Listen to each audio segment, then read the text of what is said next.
Welcome back, and thanks again for tuning in to episode 2. Some more great content from Eurobasket that I hope you really enjoy. But before we get started with this, let me just say, in case you missed it, I highly suggest you go back and get a recap of part 1. What is Eurobasket? That way, you get a complete understanding of how the Eurobasket website helps players in its totality and gives you a better understanding and correlation for this episode, part 2, where in this episode, we're talking about the Eurobasket Summer League. What is the Eurobasket Summer League, you ask?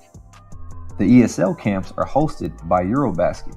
Yeah, the same people with the website and huge database for all basketball-related information like stats, records, and more.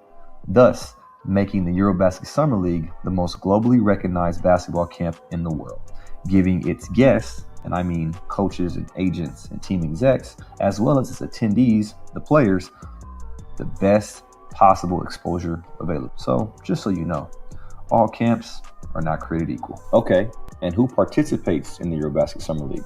Honestly, the participants vary.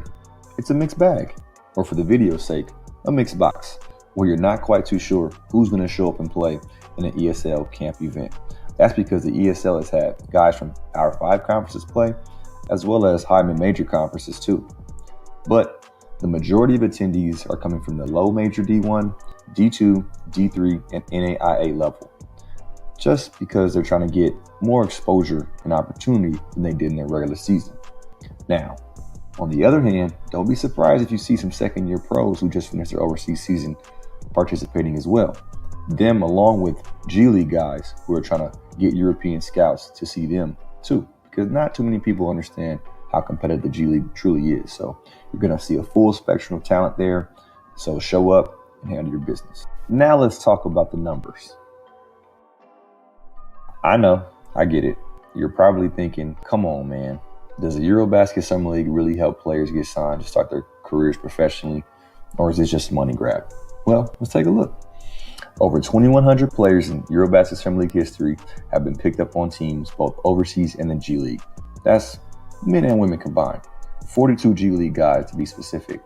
One of the biggest names for the G League guys is David Nwaba, who has been the first and only ESL participant to make an NBA roster, who currently plays with the Houston Rockets, but has also played with the Cleveland Cavaliers and the Los Angeles Lakers as well. Teams from over 96 countries have picked up a player following an ESL camp. The top countries with the most ESL pickups are Germany, Spain, Portugal, Armenia, Canada, United Kingdom, Australia, Mexico, Argentina, and Finland.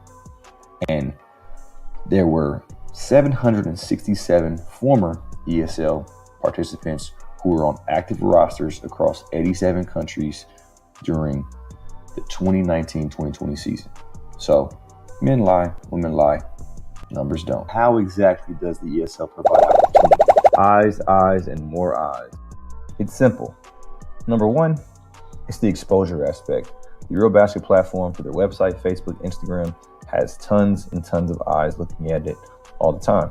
Number two, the practices, games, and preparation with real professional overseas and G League basketball coaches is something that is unmatched. Number three live stream games that are available on YouTube and always accessible. Number four, full stats, player rankings, advanced data analytics, and a highlight tape is provided as well. And number five, you get to play in front of agents, coaches, the more execs. eyes, the better. It doesn't get much better than that. Well, that's all for this episode covering Eurobasket Summer Leagues in the States.